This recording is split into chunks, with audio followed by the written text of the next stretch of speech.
我们一直在关注美国国内和国际社会对这次美国总统选举的反应。我们尊重美国人民的选择，我们向拜登先生和哈里斯女士表示祝贺。同时，我们理解美国大选的结果会按照美国的法律和程序做出确定。嗨，大家好，这里是庶民锦鲤，我是余弟，韩国瑜的瑜，兄弟姐妹的弟。刚刚在片头我已经放了，今天中国外交部例行记者会上，外交部发言人汪文斌就一直受关注的美国的总统选举的表达了中国的一个态度啊，就是我们尊重美国人民的选择，向拜登先生和哈里斯女士表示祝贺。我们今天不谈为什么中国政府在这个时候是通过外交部发言人发表这个祝贺的啊，或者说不是习近平，不是什么通话的方式或怎么样啊，我们这个先不管它吧啊。这个我相信会有很多名嘴会去说了。我们今天想说的是，让余弟我非常非常惊讶的事情，也就是中国政府怎么就把一个中文名字贺锦丽，把它硬生生的称呼为哈里斯女士了呢？首先，我们要非常明确的一点啊，可能在贺锦丽还没当选的情况下面，中国的各种媒体报道的时候，可能有的叫她哈里斯，有的叫她贺锦丽，这都 OK， 是吧？这个因为不是很重要啊。但是现在她已经当选美国副总统了，这个就是作为中国的媒体来说，它必须要有官方来定调，外交部定的这个调，也就是定下来叫哈里斯女士这个称呼，将是以后所有官媒的统一的用词啊，也就是像川普在中国大陆叫特朗普一样啊，还有布什啊，我们这叫布什，台湾叫布希，是吧？但是贺锦丽这个事情就完全不一样，贺锦丽这个名字是他当初为了特意去讨好华人而取的一个中文名字，也就是说，当华人或者我们中国人看到她这么一个亚裔和非裔的混血的一个女人，叫了一个中文名字的时候，其实作为中国人都会马上会产生一种好感，大家明白吧？也就是比如说，像我当初根本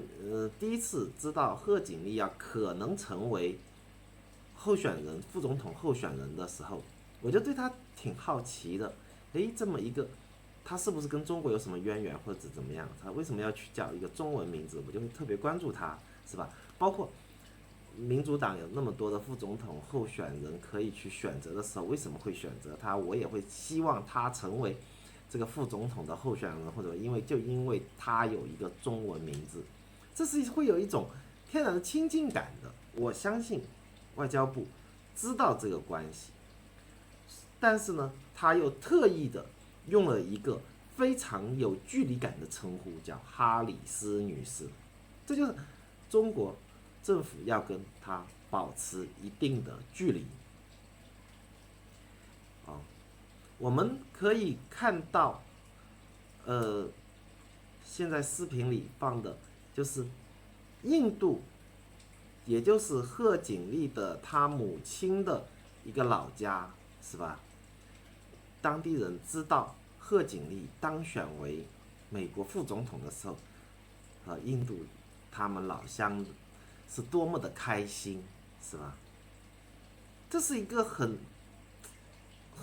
自然的一种反应，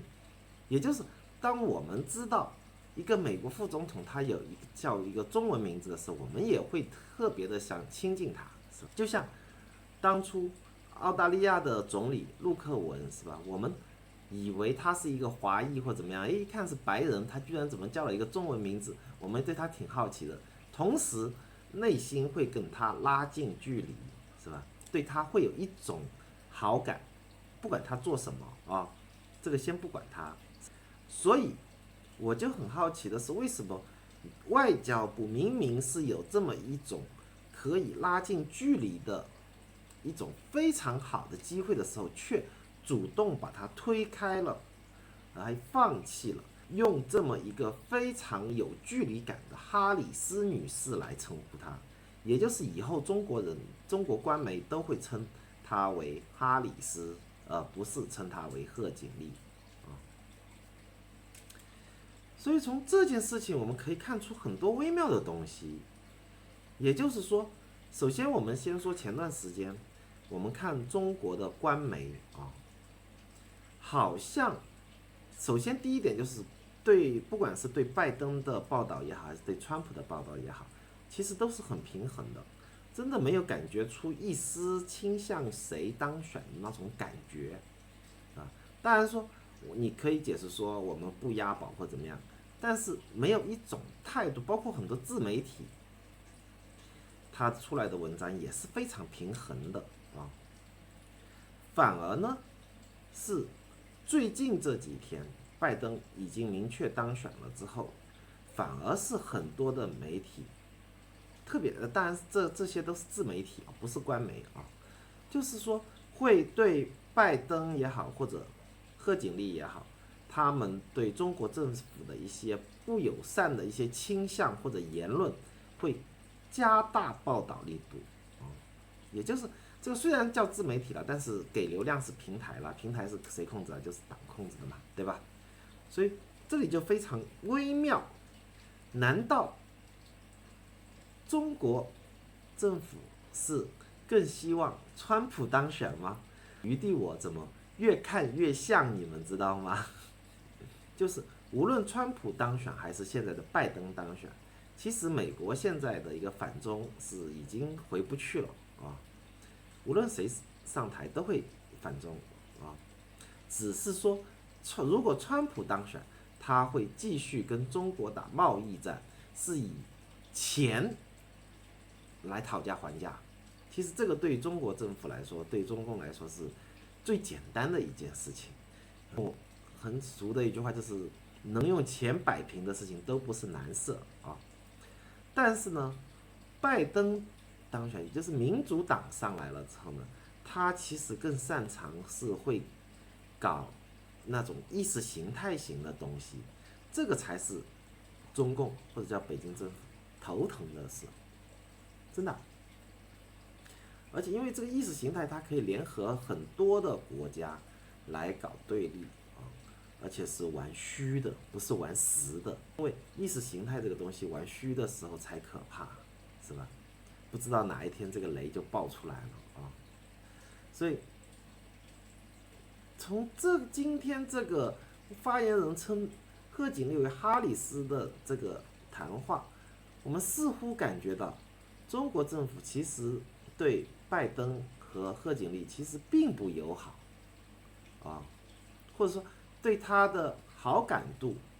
还不如川普。大家明白这意思吧？这里就非常有趣啊。当然，可能我的判断也是错的啦，这个只有以后我们拭目以待。我只是说，这个感觉非常微妙，是吧？但以后的事情的发展怎么样，包括拜登和贺锦丽他们当选了之后，以后会怎么去谈中国与中国的一个关系啊，那是另外一回事。跟选前说的，我可以是南辕北辙的啊。